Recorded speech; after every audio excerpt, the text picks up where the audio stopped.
The Vixari Empire had ruled the Orion arm of the galaxy for 12,000 years. No species had ever defeated them. No species had ever come close. Their warriors stood 9 feet tall with scales harder than steel and claws that could tear through metal like paper. Their ships numbered in the thousands, and their weapons could burn entire continents to ash in minutes. Every civilization they had encountered had either surrendered or been destroyed. Most chose to surrender. The ones who fought back became examples for others. High Commander Zelthar sat on his throne aboard the flagship Devastator and reviewed the data his scouts had collected about the small blue planet called Earth. The inhabitants were soft and weak. They had no scales, no claws, no natural armor. Their bodies were fragile, and their lives were short. They had only recently discovered how to travel between stars, and their fleet was laughably small. Zelthar had conquered 11 species in his lifetime. This would be the 12th, and it would be the easiest. He ordered 47 warships to the Sol system. It was more than enough. It was probably too many. But Zelthar believed in overwhelming force. He believed in making examples. Captain Jack Morrison was 34 years old and had served in the United Earth Navy for 12 years. He commanded the reconnaissance vessel Starward with a crew of 18. Their job was simple: patrol the outer edges of the solar system and report anything unusual. For 3 years, nothing unusual had happened. Jack had started to think nothing ever would. Then the Vexari fleet appeared near Neptune. Jack was drinking coffee in the mess hall when the alarm started screaming.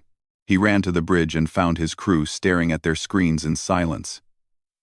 Lieutenant Lisa Park turned to look at him, and her face was pale. 47 ships just dropped out of hyperspace, she said. Each one is bigger than anything we have. The smallest is twice the size of our largest battleship. Jack looked at the screen. The Vexari ships hung in space like a wall of death. They were black and angular and covered with weapons. He had never seen anything like them. No human had. "Are they hailing us?" he asked. "Yes, sir. Audio only. Play it." The voice that filled the bridge was deep and cold and spoke in perfect English. The Vexari had clearly been watching Earth for some time. "People of Earth, we are the Vexari Empire. We have ruled this region of space for 12,000 years. Every species we have encountered has submitted to our rule or been destroyed. You have 72 hours to surrender unconditionally. If you refuse, we will burn your planet and everyone on it. There will be no negotiation. There will be no mercy. You have been warned." The message ended. The bridge was silent. Jack stood there for a long moment. He thought about his wife Susan and his daughter Emma back on Earth. He thought about the billions of people who had no idea what was coming. He thought about how small and fragile the Starward suddenly felt. Then he made a decision. "Lisa, get me a direct line to Earth Command. Priority 1. And start scanning those ships. I want to know everything about them. Shield frequencies, weapon types, hull composition. Anything you can find." Lisa looked at him like he was crazy. "Sir, if we get any closer, they might destroy us." "They might," Jack agreed. "But if we run away now, we learn nothing. And if we learn nothing, then Earth has no chance at all. So we stay, we watch, we learn, and we send everything we find back home." The Starward crept closer to the Vexari fleet over the next several hours. Jack expected to be destroyed at any moment, but the Vexari did nothing. Their ships just hung there in the darkness like patient predators. On the Devastator, High Commander Zelthar watched the tiny human vessel approach. One of his subordinates suggested destroying it.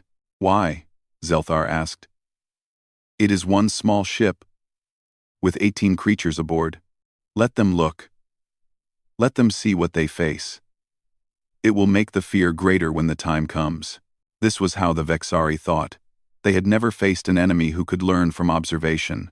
They had never needed to worry about such things. Every species they had conquered had simply cowered and waited for death. The humans did not cower. Jack and his crew spent the next 70 hours studying the Vexari fleet. They mapped every ship. They analyzed every signal. They tested the edges of Vexari sensor range and noted how the aliens responded to different approaches.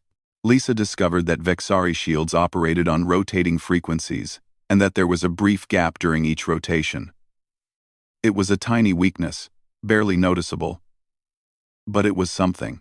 Meanwhile, on Earth, the governments of the world argued about what to do. Some wanted to surrender. They pointed out that humanity had no chance against such power. Fighting would only lead to total destruction.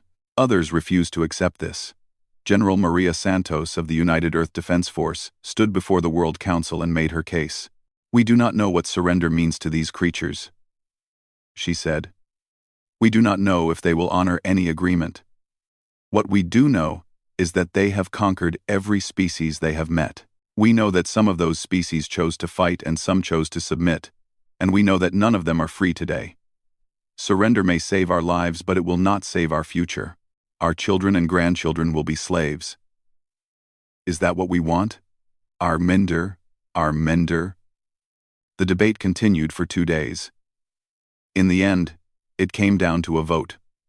The result was closer than anyone expected, but the decision was made. When the 72 hours ended, the Vexari received a transmission from Earth. It was 2 words long. "We decline." High Commander Zelthar read the message 3 times. He had conquered 11 species. He had heard begging and pleading and desperate offers of tribute. He had heard threats that meant nothing and promises that would never be kept. But he had never heard this. No species had ever simply declined. He did not know what to make of it. So he did what the Vexari always did when they did not understand something. He decided to destroy it. "Send word to the fleet," he commanded. "Begin the attack. Start with the Mars colony. We will show them what happens to those who refuse us." The Vexari ships began to move. The war had begun. On the starward, Jack watched the fleet advance toward Mars. He had done everything he could. He had sent every piece of data back to Earth. He had given humanity its first look at the enemy. Now all he could do was hope it would be enough. Mars colony was home to 20 million people. They lived in domed cities and underground tunnels carved into the red rock. They had built a new world from nothing, and they were proud of what they had created. The colony had schools and hospitals and parks with real trees growing under artificial sunlight.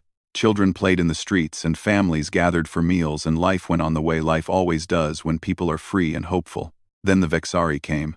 Commander Samantha Cole was 51 years old and had spent 30 years in the military. She had fought in 3 different conflicts on Earth before taking command of the Mars Colonial Defense Force.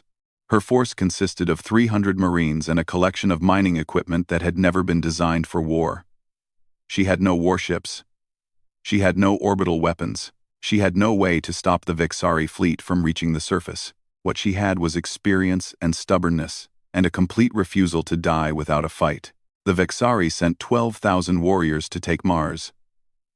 High Commander Zelthar wanted to make an example. He wanted to show humanity what happened to those who resisted.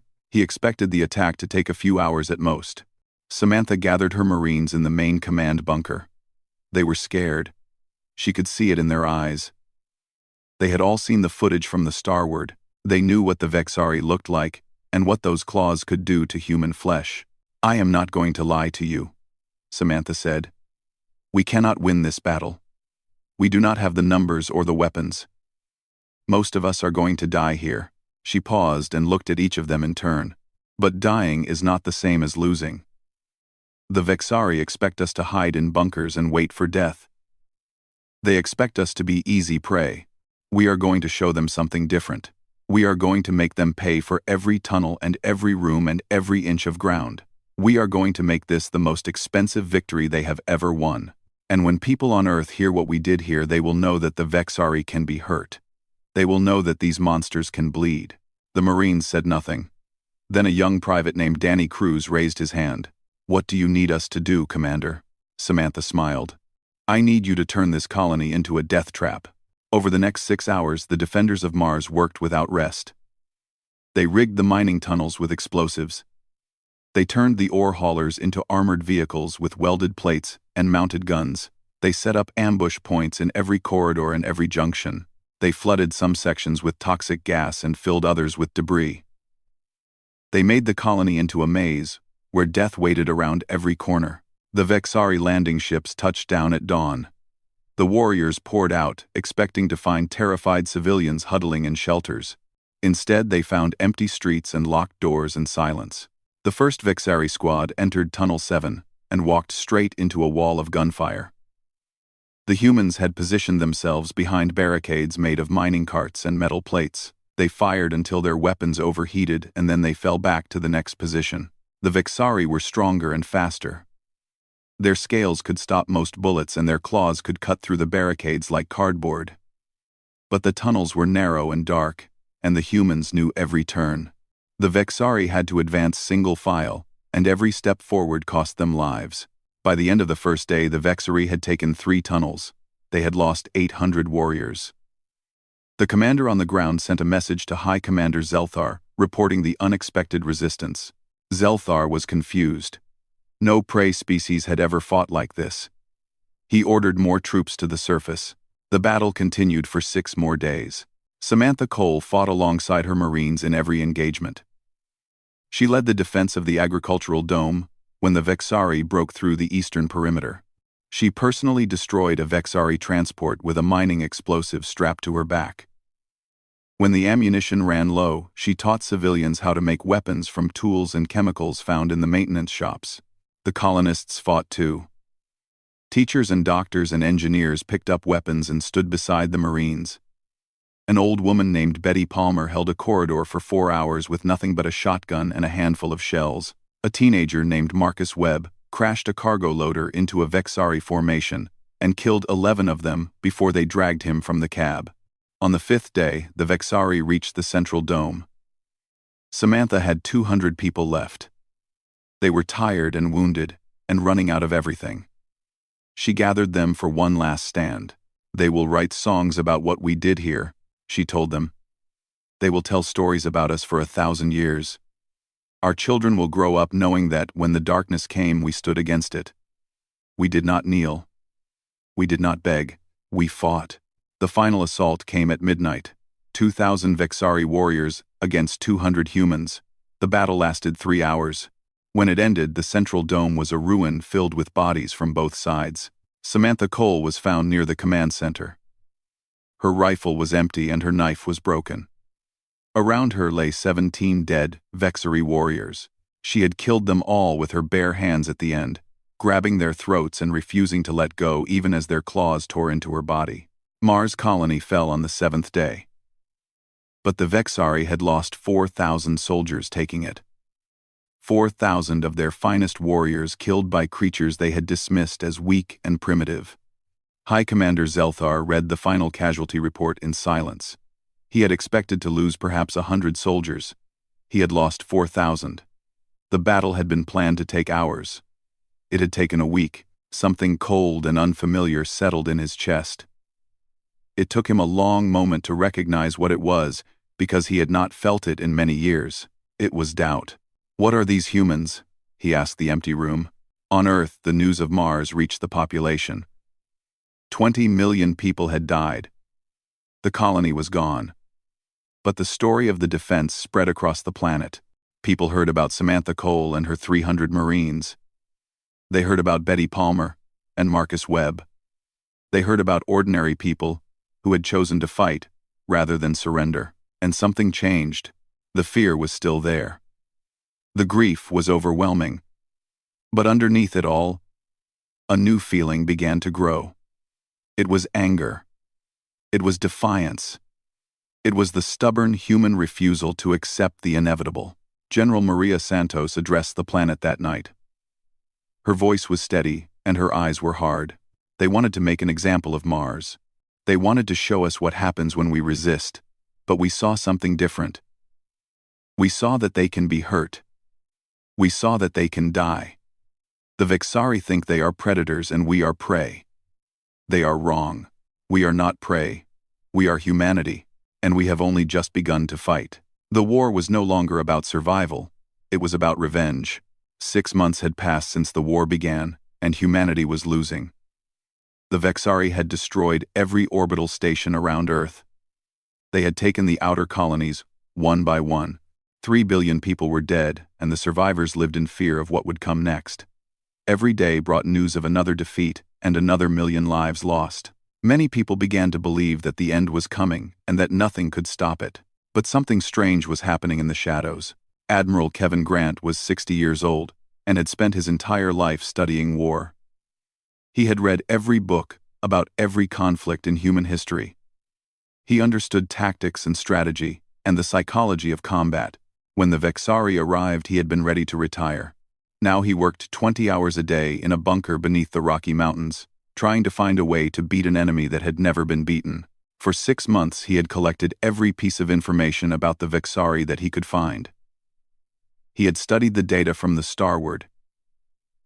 He had analyzed footage from every battle. He had interviewed survivors and examined wreckage and read reports until his eyes ached, and slowly he had begun to see something that no one else had noticed. "They do not adapt," he told the War Council one morning. "In 12,000 years they have never changed their tactics. They have never needed to. They win through overwhelming force, and they destroy anyone who resists before that resistance can become a problem. But we are still here. We are still fighting, and they do not know what to do about it." The council members looked at him with tired eyes. They had heard promises before. They had heard plans that failed, and hopes that turned to ash. "What are you suggesting?" General Santos asked. "I am suggesting that we stop trying to fight them the way they expect us to fight. They are stronger than us. They have more ships and more soldiers and better weapons. If we meet them head-on, we will lose every time. So we do not meet them head-on. We find their weaknesses, and we exploit them. We fight a war they have never seen before." For the next 3 months, Kevin worked with the brightest minds humanity had to offer.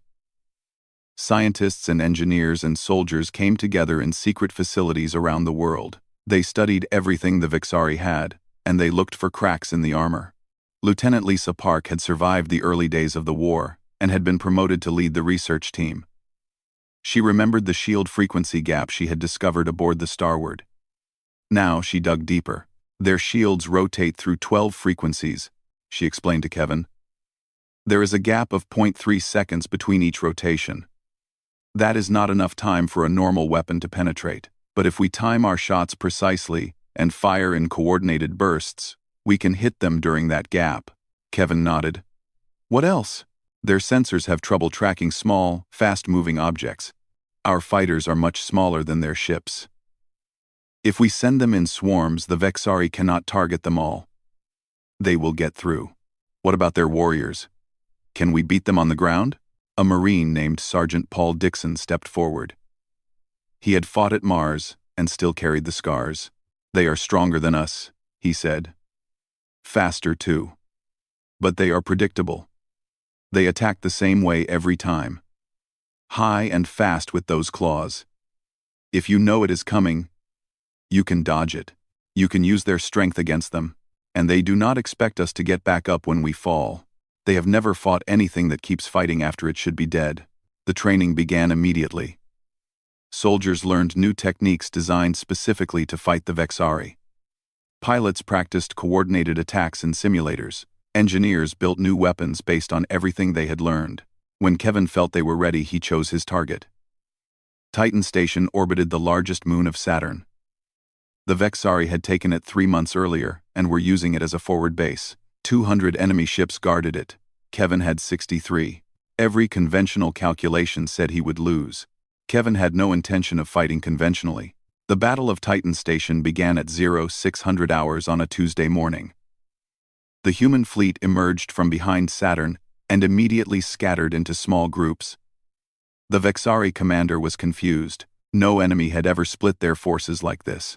It made no tactical sense. Kevin was counting on that confusion. The human ships dove into the rings of Saturn and used the ice and rock for cover. The Vexari followed, but their larger vessels had trouble navigating the debris. Their formation broke apart as captains tried to chase enemies they could barely see. "Now," Kevin ordered. The human fighters launched in swarms of 50. They were small and fast, and nearly invisible against the chaos of the rings. The Vexari sensors struggled to track them all. Dozens got through and began their coordinated attacks on the shield frequencies. The first Vexari cruiser exploded at 0715. Then another. Then another. Kevin had positioned ships to play dead earlier in the battle. Now they powered up and attacked from behind. The Vexari were caught between enemies on all sides. Their commander tried to rally his forces, but the humans gave him no time to think. The battle lasted 19 hours. When it ended, 147 Vexari ships had been destroyed. Kevin had lost 31 vessels. It was the first major human victory of the war. News of the battle spread across Earth within hours. People who had given up hope began to believe again. Soldiers who had been ready to die began to think they might live. The impossible had happened. The Vexari could be beaten. But the effects reached far beyond Earth. Across the galaxy, other species had been watching the war with growing interest. The Vexari had conquered them long ago, and they had lived in slavery ever since. They had believed that resistance was impossible. They had believed that the Vexari could never be defeated. Now, they saw something different. They saw a young species with primitive technology fighting back against the masters of the galaxy. They saw the mighty Vexari fleet burning in the rings of Saturn, and they began to wonder, if the humans could fight back, then perhaps anyone could. Perhaps the chains that had held them for thousands of years were not as strong as they had believed. Perhaps the time had come to remember what freedom felt like. On the Vexari homeworld, High Commander Zelthar received news of the defeat. He sat in silence for a long time. Then he ordered every available ship to the Sol system. This war would not end until one side was completely destroyed. Zelthar intended to make sure it was not his side. The war entered its second year, and the galaxy was changing. The Vexari still had more ships and more soldiers, but they were no longer winning every battle. Humanity had learned how to fight them, and the lessons were spreading. Every victory gave people hope, and every defeat taught them something new. Lieutenant Commander Ryan Peters was 38 years old, and had been a soldier since he was 18. He led a special operations unit called the Ghost Squadron. His team consisted of 42 soldiers who had been trained for one purpose. They went behind enemy lines and they caused chaos. Ryan had destroyed 17 Vexari supply depots in the past 6 months. He had killed 2 enemy commanders and disabled 4 communications relays. The Vexari had put a bounty on his head that was larger than the budget of some colonies. He considered this a compliment. His next mission took him to a frozen moon called Kyrath 7. Intelligence suggested the Vexari had a listening post there. Ryan was supposed to destroy it and return home. Simple enough. It was not simple at all. The Ghost Squadron landed on the dark side of the moon and made their way toward the target on foot. The temperature was 200 degrees below zero, and the wind cut through their suits like knives. They walked for 6 hours before they reached the ridge overlooking the Vexari base. What Ryan saw made him stop breathing. It was not a listening post. It was a prison camp. Thousands of beings from a dozen different species were held in cages and forced labor units. They were thin and broken and barely alive. The Vexari had been using them as slaves for generations. Sergeant Carol Hayes knelt beside Ryan and looked through her scope. "There must be 2,000 prisoners down there," she said. "Maybe more. And about 800 Vexari guards," Ryan added. He studied the layout of the camp and did the math in his head. 42 soldiers against 800. Those were not good odds. "What are our orders?" Carol asked. Ryan thought about it. His orders were clear. Destroy the listening post and return home. There was no listening post. The mission was over. They could leave right now, and no one would blame them. He looked at the prisoners again. He saw a creature that might have been a child huddled in the corner of a cage. He saw an old being with 6 arms trying to shield others from the cold wind. He saw suffering that had gone on for longer than humanity had existed. "Our orders just changed," he said. "We are getting those people out." Carol stared at him.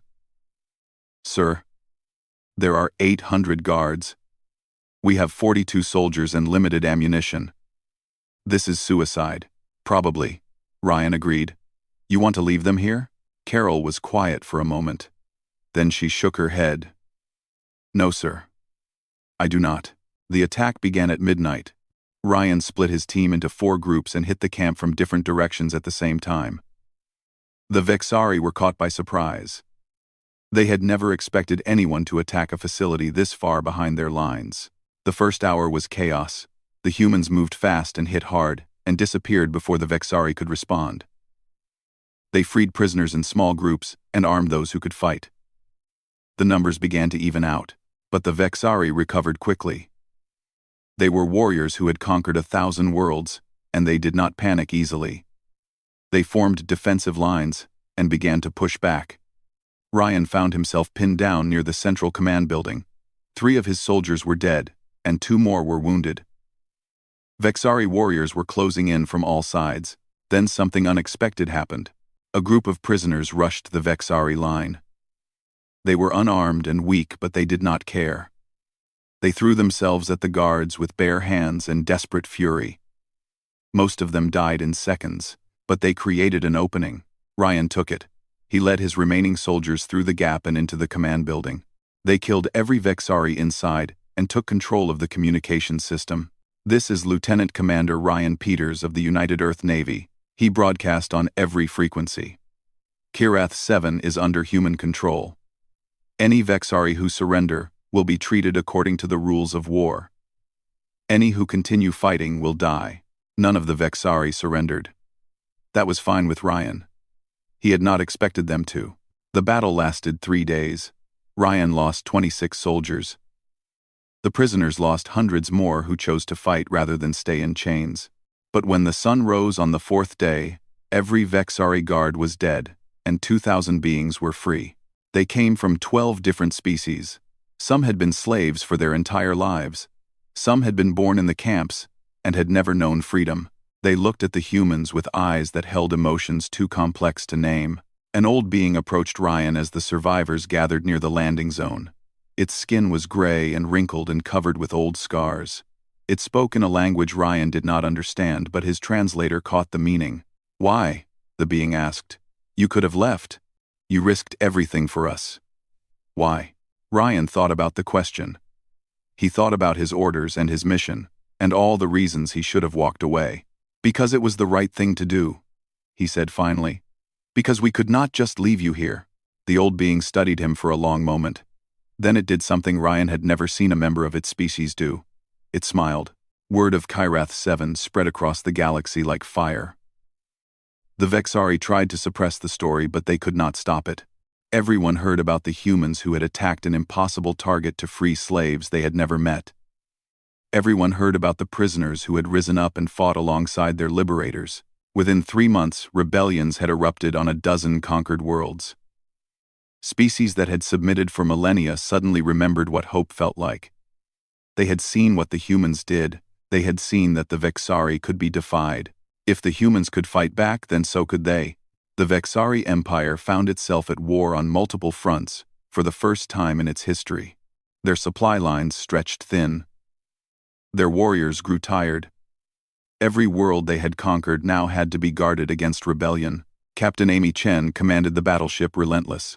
She had been fighting since Mars fell, and she had no intention of stopping. Her ship had been rebuilt 3 times, and her crew had been replaced twice, but the name on the hull never changed. She gathered her officers in the briefing room and pointed to a star map that showed the current state of the war. "The Vexari are losing," she said. "They do not know it yet, but they are. Every day they grow weaker, and every day we grow stronger. We do not have to beat them everywhere. We just have to keep fighting. We have to make this war cost more than they can afford to pay."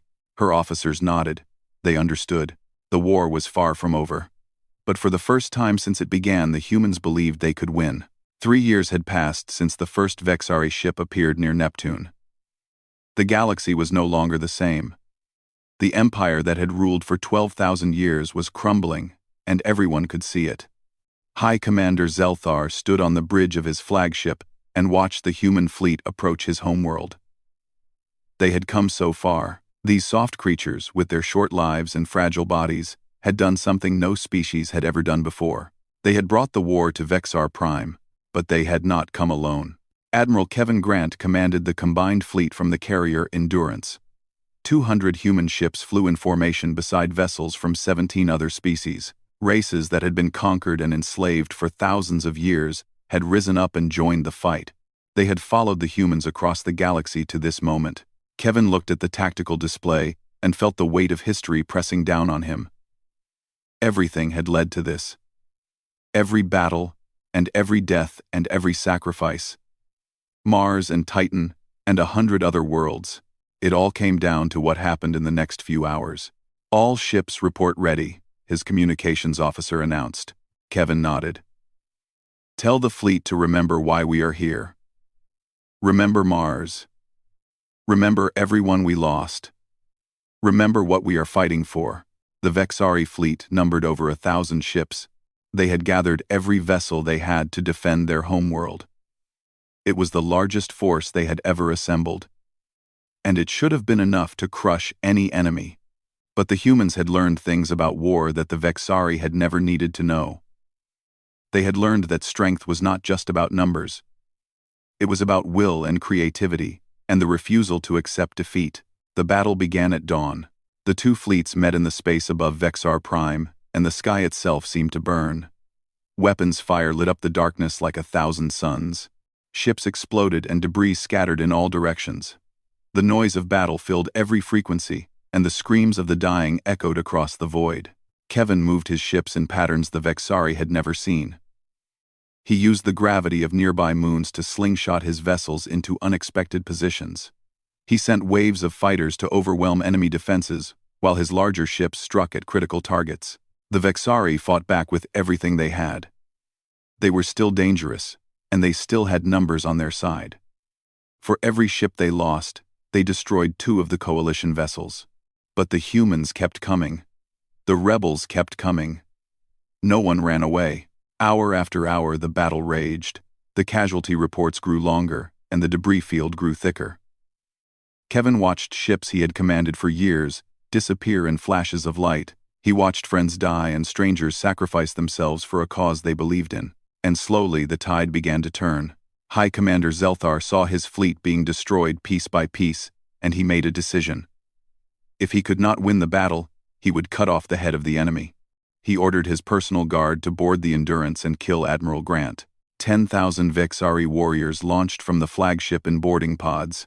They were the finest soldiers the Empire had ever produced. Each one had been bred for war and trained since birth to kill. They had never failed a mission.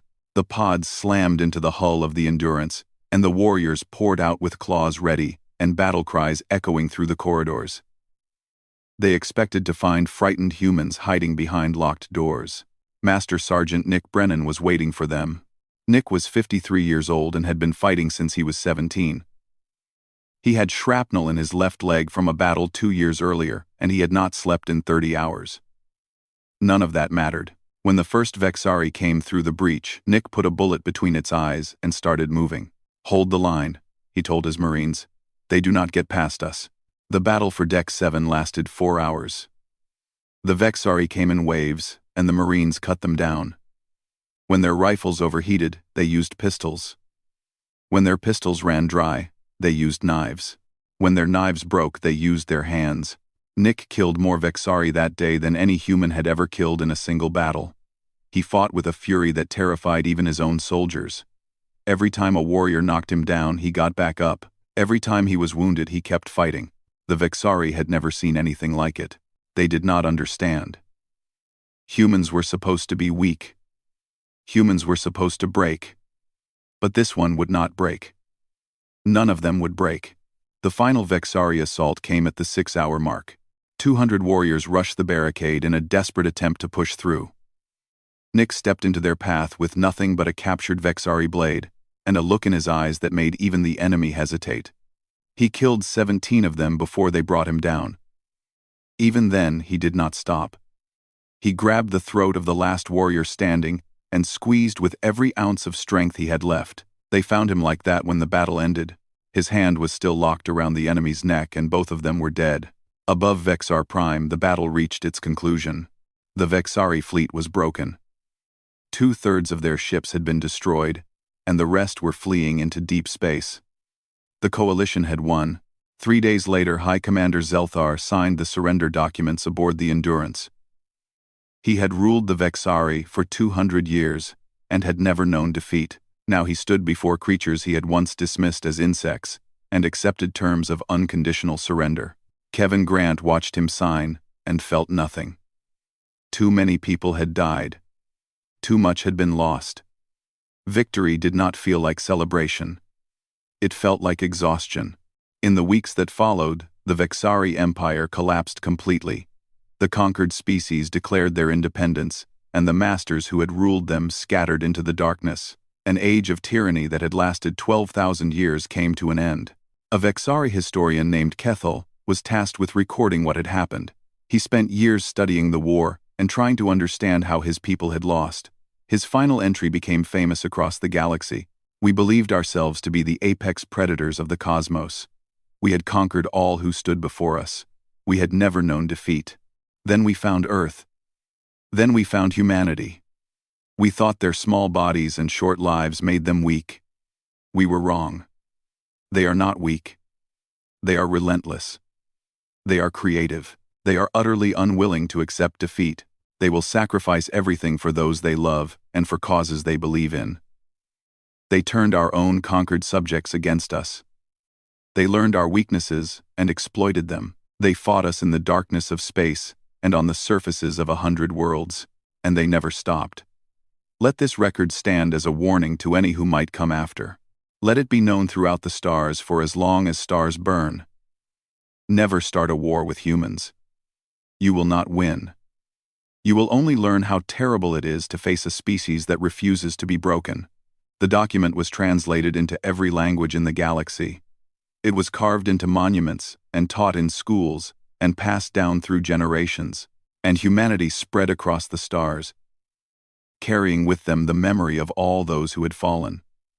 They built new worlds and forged new alliances and created a future that no one had thought possible. They never forgot what they had been through.